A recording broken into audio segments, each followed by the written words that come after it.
Check this out, world. The balance in the NFC. Not even the NFC South, just the NFC. Just the NFC. In the balance, and all wrapped up in that thumb right there. Step one complete, says Drew Brees on Instagram. Successful surgery. This is his attempt, guys, at giving everybody a thumbs up. Yeah. It's a $100 million thumb, okay? Well, big one. It's the lead leaguing passer thumb on his right hand. I'm with we'll you. See if it's I'm with back you. Sooner than later. For now, though, the team does have to prepare for the Seahawks on Sunday without their leader, and Teddy Bridgewater, the only other player to throw a pass for the Saints on Sunday, but that might not be the case this week. Omar Ruiz has more on the Saints and a two-quarterback situation. Good morning, Kay. Sean Payton not officially announcing a starting quarterback. He says he's preparing both Teddy Bridgewater and Taysom Hill to play against the Seahawks on Sunday. However, in the portion that was open to the media at practice yesterday, it was Teddy Bridgewater taking those first-team reps. And when I spoke to Teddy after practice, he told me he is preparing to start his first meaningful game since the 2015 season. And even though Drew Brees may not be with the team right now, he's certainly not forgotten. I've had the opportunity to watch Drew and study his process over the past year and a half, and Taysom as well. We've been able to come in, whether it's on a Monday after a game, paying attention to what Drew does, or understanding his Tuesday routine, and just picking up his weekly routine has been very beneficial to all of us. So of course you pay attention to the things that he's done and you try to apply them to your game. But at the end of the day, Taysom isn't Drew and I'm not Drew. There's only one Drew Brees. This is a team that believes in Teddy Bridgewater, still an enormous amount of confidence in its entire roster. In fact, Alvin Kamara was asked after practice if the Saints are still Super Bowl contenders. He responded by asking, do we still have fleur-de-lis on our helmets? The answer, of course, a resounding yes. Let's send it back to you now, Kay.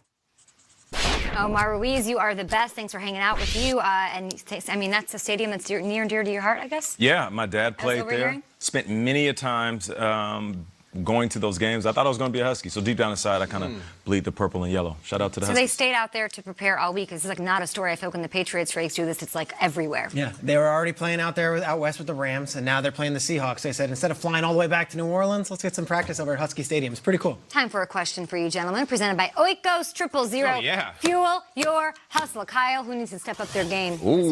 Love some Oikos. That's America's yogurt. We're going to talk a lot about the Saints quarterbacks. I want to talk about a Saints cornerback. I'm going to talk about Marshon Lattimore because obviously the Saints season, they need to play better. Marshon Lattimore is one of these cool young players that we all love. He's a big pinned tweet guy, likes to pin the tweet at the top of his timeline. His pinned tweet is, "The humble never stumble, baby." Marshon Lattimore's been humbled a little bit these first couple of weeks. Let me tell you what I'm talking about. First week, he's got a tough assignment, right? Nuke the bomb is no picnic. They battled. He got beat a couple times. He got beat for a score. It'll happen, okay? Week 2, though, does this happen? Cooper Kupp does not stiff-arm you into oblivion that often. Marshon Lattimore took one here, and this is a huge, huge play. And now we got to go and we got to up our game. So if you think that Cooper Kupp is a physical receiver, try to run up on DK Metcalf this weekend and see what happens. Try to guard Tyler Lockett, because Tyler Lockett you can shut down for 3.5 quarters, and then it's a 70-yard bomb gone. I want to see him up his game a little bit because quarterback, no. That Saints defense is going to need a lot better. Cool young player, but I want to see you rise back up. Got to have it. I'm going to stick with the same game here and talk about Sean Payton. You are one of the league's best offensive gurus. You lost your quarterback, and I know that there are people out there that think that Sean Payton's success in the NFL is tied to his prolific passer, to his quarterback, Drew Brees. People say he should have winning teams every year. He's got Drew Brees. Yeah. People question that about Saints' success. So if you are this guy, it is your time to shine. It is your time to really embrace a golden opportunity here to prove that you can take out the Seahawks in that building. You overcame the mini miracle. You moved on from the most heartbreaking, unimaginable things ever. Twice in a row, you can get over this and face this adversity. I'd like to see Sean Payton sort of puff out his chest a little bit here and own it and make it work and really just mess up this defense. Just what's fascinating about that? Bill Belichick lost Brady for a year. Yeah. Won 11 games with Matt Castle. 11 games. Yeah. Phil Jackson had Scottie Pippen, a couple other players when Jordan left. See what Sean Payton can do. That's Go show people you're one of the best coaches in the league. That's right. Just got that money, right? Go earn it. All right, I'm going with Daniel Jones, a guy that I want to see fuel his hustle. Listen here, Daniel. I'll do a quick recap of what we talked about in regards to you and having your first start. I said have a 20-yard rush, a 50-yard pass, 2 TDs. KB said, go out there and just win your first game. Yep. Peter said, you know what? Make the Giants relevant again. Yeah. And Kay said, you know what? You need to take the pressure off of Saquon Barkley. And here's the thing, Daniel Jones. You do all that, you can be a hero. And you know what? The world loves heroes.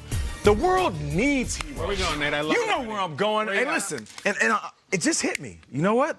There's a new drama action show. Okay. Starring Daniel Jones.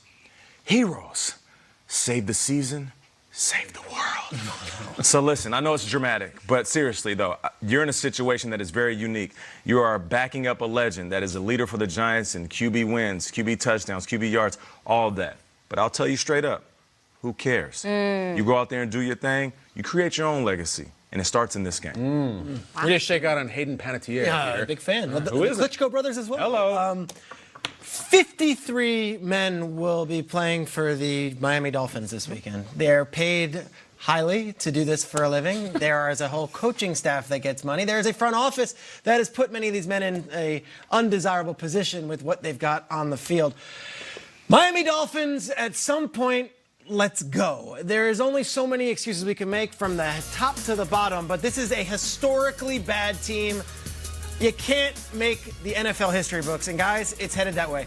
The Dolphins have been outscored 102-10 Oh, my goodness. in 2 games. They are on a historic pace right now. Only one team was worse. That was the 61 Raiders. Tom Flores at quarterback. You don't want to. It's okay to be bad, and it's okay to say, well, we're tanking. Also, don't be historical. Don't be 3 touchdown underdogs every single week. They're on pace to be one of the worst franchises of all man. time.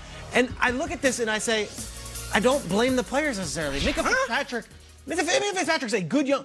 Why are you trading Minka Fitzpatrick? He is a young piece. I don't care if his mother cried about it on Twitter. He is a young piece that is on a rookie contract still in his second year. Tell him to tough it out. Tell him to tough it out, and you why build would you do that? around Minka Fitzpatrick.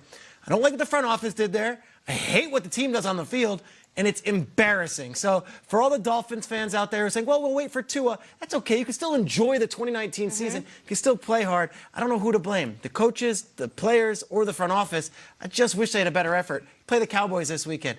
If you lose by more than 14 points, you're the historically worst team through 3 weeks of an NFL season.